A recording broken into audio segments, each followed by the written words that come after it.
Qual a melhor estratégia com ações? Esse é o tema do nosso bate-papo de hoje.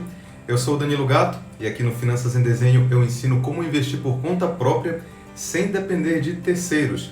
Se vocês estiverem vendo esse vídeo no YouTube, por favor, se inscrevam no canal e me sigam também no Instagram, porque é lá que eu gravo esses vídeos todo dia e vocês podem acompanhar as gravações. Então hoje a gente vai falar de estratégia com ações, pessoal. Vou dar aí uma referência boa para vocês aí de quais são as estratégias que se usa, quais são as principais estratégias, quais são as diferenças entre cada uma. Então vai ser um negócio bem legal aí para quem está meio perdido em relação a isso. Beleza? Então vamos lá começar o conteúdo. Eu acho legal começar explicando o que são ações, né? Talvez tenha alguém aqui que não saiba. Então ações são a menor parte negociável de uma empresa. Quando a gente compra uma ação, nós acabamos de nos tornar sócios daquela empresa naquele pequeno percentual que a ação representa, tá? Então não tem uma data de vencimento, você não tem que devolver a ação é sua, é como se você fosse dono de um tijolo ali da empresa, tá? E agora você tem direito ao lucro da empresa referente àquele tijolo. Então é mais ou menos essa que é a visão que a gente tem com a ação. Então ela é uma posse, é um patrimônio nosso. Pô, legal, Danilo, como é que rendem as ações, né? Como a gente faz para ganhar dinheiro com elas? Tem duas formas principais. Primeira forma é através dos proventos que as ações pagam. O que é proventos? O que são proventos, né? Proventos são benefícios que as empresas pagam aos acionistas. O mais famoso dos proventos são os dividendos. Então, os proventos são essas rendas extras, né, que a gente ganha com algum determinado ativo. Então, por exemplo, no caso das ações, os dividendos são os principais. No caso de fundos imobiliários, seriam os aluguéis, né, que os inquilinos pagam para os imóveis dos fundos. Isso é repassado para os investidores, tá? Então, essa é a primeira forma de ganhar dinheiro. Quando você tem uma ação, quando a empresa tem lá um lucro X e você tem uma ação que representa 0,0001% da empresa, você tem direito a 0,0001% do lucro. Então, é mais ou menos assim que funciona. Além disso, a gente tem o ganho de capital, com a valorização daquele ativo, tá? Então, por exemplo, a gente comprou aquela ação a R$100, se aquela ação valoriza com o tempo, ela está crescendo, ou então o mercado começa a criar uma expectativa grande, né, de que aquela ação vai valorizar, de que aquela empresa vai alcançar novos mercados, vai ter mais lucro, aí o preço daquela ação começa a aumentar. Ou seja, se nós compramos a ação a R$100 e daqui a 5 anos ela está valendo R$220, se nós vendermos aquela ação, nós vamos ter esses R$120 de lucro. Então você tem basicamente essas duas principais formas de remuneração quando a gente investe em ações, tá? Os proventos, dividendos, juros sobre capital próprio, entre outras coisas, e o ganho de capital que a gente tem com a valorização da ação. Legal. Uma outra coisa importante de a gente entender sobre as ações é a volatilidade. O que é a volatilidade, tá? É a característica de oscilação de preço de um ativo, tá? Então, se eu compro uma ação a R$100 e ela fica ali 100, 100, 100, 100, 100, 100, 100, eu digo que aquele não é um ativo volátil, eu digo que a volatilidade é muito baixa, tá? Isso normalmente é o que acontece na renda fixa. Você compra um título, não que ele fique parado, mas ele tende só a ir crescendo todo mês um percentual daquela rentabilidade que ele vai te dar no final. Então é meio que uma linha reta, né, de quando você comprou até o final. Então isso é muito pouca volatilidade ou até uma volatilidade inexistente. Agora, no caso das ações, não. Se você compra uma ação a R$100, hoje mesmo, 10 minutos depois que você comprou, ela pode estar valendo 98, pode estar valendo 104. Aí daqui a pouco vem alguém, um grande fundo, e vende todas as ações deles. Aí o preço daquela ação vai lá para baixo, aí está valendo 85. Então, com ações, é uma feira, galera. Literalmente uma feira. Você comprou uma ação a 100, só que tem investidores aí no Brasil inteiro, eu compro 200 ações a 98, aí tem um cara, mas eu vendo a 104, e tá lá a galera no home broker lá, se degladiando, e quando o preço de compra bate com o preço de venda, a operação acontece e aquele se torna um novo preço da ação. Então, passa o dia inteiro oscilando, tá? Quem entra em ações não tem muito essa noção, né? A pessoa entra achando que se ela investir R$1.000 em ações, ela vai olhar daqui a pouco, vai ter lá R$1.000, bonitinho. Não, galera. Vocês podem investir R$1.000 agora, né, quando o mercado estiver aberto, e 10 minutos depois o seu R$1.000 virou, sei lá, R$980, entendeu? E ficou oscilando lá, é muito dinâmico, tá? Então, o que acontece com a volatilidade? Vocês têm que entender que o preço das ações, eles têm basicamente duas grandes partes. Uma parte que é objetiva, ou seja, tem a ver com o patrimônio da empresa mesmo, tá? Tem a ver com, por exemplo, os bens da empresa, os imóveis dela, o estoque de produtos que ela tem, a expectativa de receita futura dela, que já está garantida, né? Essa é uma parte um pouco mais tangível, né? Mais previsível, uma parte que você consegue precificar. Essa é uma parte do preço. só que tem uma outra parte do preço que complementa o preço das ações, que é uma parte intangível, que é uma parte especulativa que a gente fala, ou seja, vem de expectativas do mercado em relação àquela empresa. Ou seja, se de repente agora a gente teve aí a situação aí da quarentena, né? Eu evito falar a palavra lá, que sei lá, corta um alcance. O que aconteceu? As empresas de varejo online, né, começaram a ter muita valorização. Aí o que o mercado já pensa? Caramba, tive uma ideia. Eu acredito que essas empresas de varejo online vão valer muito mais no futuro porque elas tiveram um crescimento muito acelerado. Então eu vou comprar um monte dessas empresas todas aí, porque eu acredito que elas vão valer muito mais lá na frente. Só que é o mercado inteiro tendo essa ideia, o que acontece? O preço é oferta e demanda. Quanto mais você tem demanda daquela ação e tem o mesmo número de ações, o preço vai aumentar. Então é cada vez um querendo ultrapassar, cobrir o preço do outro para comprar as ações. Aí o preço começa a subir. Ou seja, não mudou nada para a empresa ainda, tá? Ela ainda não teve aquele ganho, ela ainda não teve aquele aumento de lucro. A única coisa que mudou foi a expectativa do mercado em cima daquela ação. Então aquele preço dela que estava assim, né? Aqui é a parte do patrimônio e aqui é a parte da expectativa, de repente fez isso aqui. O preço aumentou baseado em expectativa, tá? Então é por isso que as ações são tão voláteis. Se o preço dela fosse só a parte tangível, só o patrimônio dela, o estoque, o caixa, esse tipo de coisa, seria muito mais fácil da gente precificar as ações, mas não é. Tem muita parte da expectativa do mercado. Pode ser o contrário, podem dizer assim, putz, agora com essa questão aí da quarentena, essas ações de turismo vão pro saco, cara. Se vier aqui uma outra crise, não sei o quê, elas vão perder todo o valor, ninguém mais vai poder viajar, elas vão falir, não sei o quê. Aí a galera começa a vender, aí o preço começa a cair. Aí essa parte especulativa aqui murcha, entendeu? Então é mais ou menos assim que funciona a precificação das ações. Você tem a parte tangível e você tem a parte intangível, que é totalmente especulação do mercado. E isso aqui pode ser gigantesco, pode ser pequeno. A Tesla, por exemplo, aquela empresa americana, é como se fosse isso aqui, tá aqui. A parte tangível e a parte intangível tá isso aqui, tá? É o que a gente começa a chamar de bolha, né, em determinado momento. Bom, legal, Danilo, o que isso tem a ver com as estratégias? Bom, como eu acabei de falar para vocês, a volatilidade é muito dinâmica. E, como vocês perceberam, também existe uma certa explicação para essa volatilidade. Aí, muitos investidores acreditam que é possível você prever essa volatilidade, outros acreditam que você não consegue prever essa volatilidade. Então, baseado na forma como você vai trabalhar com as ações, né, para tentar tirar um lucro dela, você tem estratégias diferentes. Então, vou elencar aqui algumas das principais. Primeira delas, Buy and Hold, tá? Então o nome em inglês significa basicamente comprar e manter. O que é essa estratégia? Normalmente são investidores que buscam empresas sólidas, empresas consistentes, lucrativas, que têm um grande histórico de sucesso, porque eles acreditam que essas empresas que têm muito lucro há muitas décadas, né, muitos anos, elas vão continuar tendo lucro muito tempo, porque elas já se provaram com o tempo, né? A gestão já mostrou que elas têm um produto sólido, que elas tendem a crescer, elas vêm crescendo, né? Você olha, às vezes o lucro da empresa vem só crescendo no decorrer das décadas, e quanto mais lucro a empresa tem, mais ela pode investir nela mesma e crescer ainda mais, ou ela pode distribuir isso entre os acionistas em forma de dividendos, o avião. Então, o que acontece? Essa é a estratégia do buy and hold. As pessoas buscam empresas muito sólidas, por exemplo, a Coca-Cola, sei lá, Heinz, McDonald's, Disney, podendo aqui empresas americanas, por exemplo, são empresas que têm um histórico de décadas assim de lucro. As pessoas compram elas esperando, né, com a expectativa de que boas empresas tendem a continuar boas e vão continuar crescendo, e você vai ganhar dinheiro com isso lá na frente, tanto com os dividendos que ela vai continuar pagando, quanto com a valorização que ela deve ter a longo prazo. Então, primeira estratégia, buy and hold.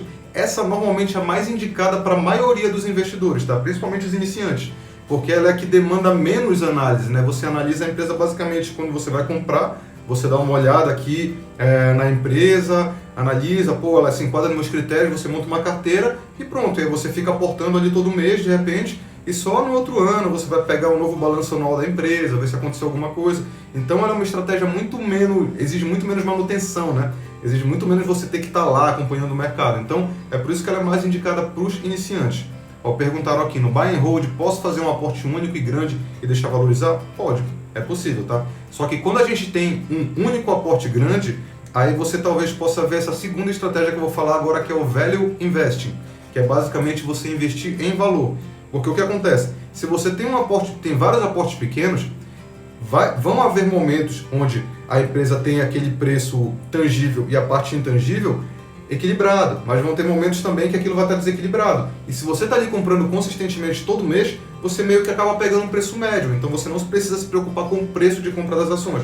Se você vai ficar aportando consistentemente todo mês por 30 anos, porque você vai comprar na alta, vai comprar na baixa, vai comprar no normal e depois de 30 anos aquilo lá você pegou um preço médio. Agora, se você tem um único aporte gigante, aí você tem que se preocupar um pouco mais com o preço das ações. Aí você teria duas opções: pegar esse aporte, dividir em vários pedaços e aí aportando em torno de, sei lá, 1 a 2 anos para tentar pegar um preço médio, ou se você quer aportar tudo de uma vez, aí você tem que se preocupar um pouco mais com o preço. Porque se você for lá e aportar tudo de uma vez numa empresa que esteja com preço muito esticado, você corre o risco de você aportar e daqui a pouco aquele preço dela volta à normalidade e você vai ver seu patrimônio murchar, tá? Então é mais ou menos essa que é a lógica. E isso é o value investing. O que é? É investimento em valor. Então eles basicamente buscam empresas que estejam subprecificadas em relação ao que elas valem. Então eles estudam modelos de valuation, que são modelos de precificação de empresas, né? Então ele vai analisar a empresa, vai analisar o fluxo de caixa, vai analisar o patrimônio, o preço, não sei o quê, e vai dizer assim, olha, o preço justo dessa empresa é R$22 por ação. Quanto a ação está valendo? Ah, está valendo 30, então tá caro, não vou comprar. Ou então, quanto está valendo a ação? Está valendo 18. Pô, então é uma oportunidade, vou comprar porque ela está sendo vendida mais barato do que ela vale. Então, quem pratica o value investing acredita que você consistentemente vai conseguir ficar encontrando essas discrepâncias de preço, né? E você vai conseguir se aproveitar delas. Embora existam muitos estudos que mostram que você dificilmente vai conseguir fazer isso com consistência. Mas, como eu falei para vocês, em determinadas situações pode ser a estratégia ideal. Por exemplo, como você falou aí, pô, de repente ganhei aqui na loteria, ganhei uma herança, ganhei sei lá, sou advogado, ganhei uma causa lá, caiu um valor absurdo na minha conta, eu quero investir em ações. Pô, se eu vou investir de uma vez um valor alto, é melhor então colocar as probabilidades a meu favor, é melhor tentar então esperar um momento onde as ações aparentem estar mais baratas para comprar. Agora, se eu sou uma pessoa convencional que aporta todo mês o mesmo valor e vou fazer isso para 30 anos e odeio o mercado, não quero entender mais de ações, eu quero só aportar ali com tranquilidade, aí o buy and hold pode ser mais interessante, tá? Aí, além disso, você vai ter o Growth Investing. Então, o que é basicamente isso, né? O investimento em crescimento, tá? O que seria isso? Você investir em empresas que têm um alto potencial de crescimento, tá? Então, você vai pegar empresas que não são gigantescas, são empresas pequenas, empresas mais arriscadas, mas elas têm um potencial de crescimento muito grande.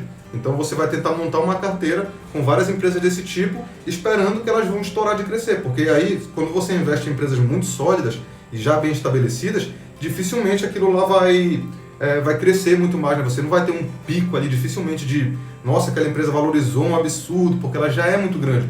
Agora, quando você investe em pequenas empresas, que tem ali um grande potencial de crescimento, pode ser que você também tenha uma expectativa maior de ganho. Só que ao mesmo tempo você tem mais risco também, né? Porque empresas menores não estão tão estabelecidas no mercado. Pode ser que elas venham à falência, pode ser que algum grande player vá lá e abocanhe ela e acabe com o mercado dela, entendeu? Então, toda estratégia tem seu risco e tem seu retorno, tá? Então, o Growth Investing é isso, é você investir em empresas que têm potencial de crescimento. Bom, em relação à Itaúsa, ela é a holding, estou perguntando aqui, né? Que controla o Itaú, entre outras empresas, então... eu não tenho muita opinião formada sobre ela, é uma ótima empresa, uma empresa lucrativa, mas na minha visão, se você às vezes quer estar exposto ao lucro do Itaú, invista direto no Itaú, né? Que ele tem as ações dele, que é o YouTube, né? Então, sei lá, essa é a minha opinião em relação à Itaúsa, mas é uma ótima empresa. Eu não tenho nada contra ela também. Tá? Bom, beleza, vamos lá. Empresas de dividendos. Então, o que é isso, tá? Também existe a estratégia de pessoas que querem investir em empresas que são boas pagadoras de dividendos. Tá? Então, por exemplo, se eu já estou numa fase ali, chegando perto do meu usufruto e tal, eu posso começar a me preocupar e investir mais em empresas que pagam mais dividendos para eu ter aquela renda recorrente, né, caindo na minha conta, e aí eu ficar ali tranquilo, né, que eu não preciso fazer nada a cada 3 meses, a cada semestre, a cada ano. Como eu tenho uma carteira com várias ações e cada uma paga em um período diferente, eu vou ficar recebendo aquele fluxo de caixa na minha conta e posso viver ali com aquele dinheiro, porque é um dinheiro isento de imposto de renda atualmente. Então, existe essa estratégia também. Pessoas que montam uma carteira de empresas boas pagadoras de dividendos, tá?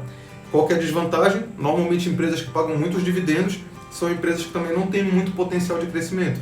Porque, como a empresa paga dividendo? Com o lucro dela. Se ela está pagando muito dividendo, né? O índice é o payout que a gente analisa, o percentual de lucro que ela distribui como dividendos, significa que é porque ela não tem um destino melhor para dar para aquele lucro.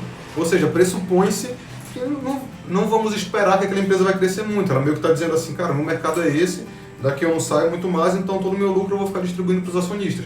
Então, tem o seu pró e tem o seu contra. O pró é você ter aquela renda lá recorrente, e o contra é que dificilmente aquelas empresas vão crescer muito, né? Não digo dificilmente, mas não há expectativa quando você faz esse tipo de carteira. Aí a gente vem para o curto prazo. Essas duas coisas que eu falei para vocês são mais estratégias assim de médio a longo prazo, tá? Agora a gente vem para a estratégia de mais curto prazo. Vamos voltar um pouquinho para a volatilidade. A volatilidade, né, aquela oscilação de preço que acontece com as ações, ela funciona mais ou menos assim. A longo prazo, muitos estudos mostraram que ela segue o lucro das ações, tá? Que, vamos lá, a empresa está tendo um lucro crescente, o preço dela vai ficar oscilando, mas ele vai estar meio que seguindo essa linha, entendeu? Você consegue desenhar uma linha quando você compara o gráfico dos lucros da empresa com o gráfico do preço, o do preço está ali todo serrilhado oscilando, mas ele está seguindo mais ou menos o do lucro. Então, você meio que esquece da volatilidade. Se eu estou com uma estratégia de buy and hold, eu vou comprar, montar minha carteira de ações e não fico olhando todo dia lá o home broker, porque senão você vai ficar maluco, né? Que aí vai ficar, caiu 10%, subiu 20%, será que eu vendo, será que eu compro? Quem faz buy and hold não olha para isso. Você está olhando para a qualidade das empresas, porque o teu ganho está daqui a 10, 15, 20, 30 anos. É lá que você está olhando. Não daqui a 10 minutos, não daqui a 2 horas, tá? Então, só que aí tem gente que acredita que é possível você prever essas volatilidades em curto prazo, tá? Que aí é quando você começa a tentar não ligar tanto mais para a empresa, mas sim para você ficar tentando prever alguns cenários de curto prazo para ganhar dinheiro. Por exemplo, vamos pegar ali o caso que aconteceu com a Vale de Brumadinho. Quando estourou a barragem, aí as ações da empresa amanheceram no outro dia devastadas, assim, caiu um absurdo. Só que muita gente pegou e falou, olha, o que acontece? Eu acredito que isso daí foi só uma desvalorização por causa do medo do mercado, mas isso não impactou tanto assim a operação da empresa, eu acredito que ela vai se recuperar, entendeu? E então eu vou comprar ela agora na baixa, porque assim que ela recuperar, eu vou ganhar toda essa valorização e eu vendo. Entendeu? Então isso seria um exemplo do que a gente chama de swing trade, tá? Que é uma das estratégias, que é quando você faz uma operação ou de compra ou de venda em um dia e você está esperando algum cenário favorável acontecer para você acabar aquela operação. Só que normalmente isso vai acontecer em algum outro dia no futuro. Pode ser um dia depois, pode ser meses depois, tá? O nome disso é swing trade. Trade normalmente são essas operações especulativas, tá? É quando a gente não está olhando para a empresa, eu não estou comprando, eu estou comprando aqui o Itaú porque eu quero ser sócio do Itaú por 30 anos. Não, eu estou comprando o Itaú porque, sei lá, vai sair uma lei nova que vai favorecer os bancos e daqui para o final do ano eu acho que o Itaú vai valorizar e aí se ele valorizar eu vendo e embolso esse lucro. Isso é swing trade, é quem fica tentando buscar esses cenários futuros para ficar ganhando dinheiro com essas movimentações.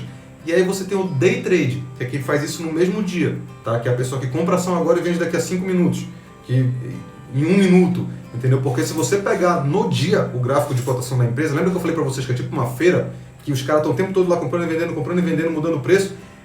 Aí pessoas começaram a estudar os padrões do gráfico, entendeu?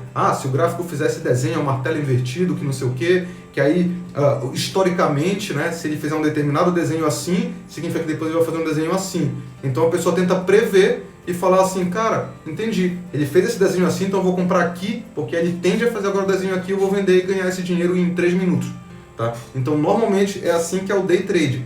Essa é a parte mais arriscada, tá? Isso não é para iniciante, 99% perde dinheiro, saiu um estudo agora da FGV, pegou um grupo ali de milhares de day traders e olharam assim que tipo num período de, sei lá, 5 anos, 99,7% ou 9% perdeu dinheiro e desistiu. E os que ganharam dinheiro não é que ficaram ricos, é que estavam ganhando o equivalente a 100 reais por dia, 200 reais por dia, que dá mais ou menos, sei lá, 3 mil, 6 mil reais por mês. Entendeu? Então eu acho que é muito pouco ganho para a quantidade de risco que você tem, na minha visão, tá? Pô, pode ser você lá o escolhido que vai ganhar 1 milhão? Pode, mas aí vai de você querer se colocar nesse risco ou não, entendeu? Porque aí é uma coisa, essas operações de curto prazo, de day trade e de swing trade, é tipo cassino, as chances são muito maiores de você perder, não de você ganhar. Lembrem que vocês estão jogando com alguém, quando vocês compram uma ação, vocês estão comprando de alguém. Quando vocês vendem uma ação, vocês estão vendendo para alguém. E vocês estão presumindo que vocês estão sendo mais espertos que a outra pessoa. Só que a outra pessoa, às vezes, é um fundo de investimento, é um analista que já está há dezenas de anos, há décadas no mercado, operando, e você é o cara que acabou de começar achando que vai conseguir ganhar o mercado. Então, não é que não dê para ganhar. Muita gente vai lá e tenta fazer uma operação de trade e ganha. O problema é ganhar com consistência. É você conseguir ficar fazendo isso constantemente por muitos anos.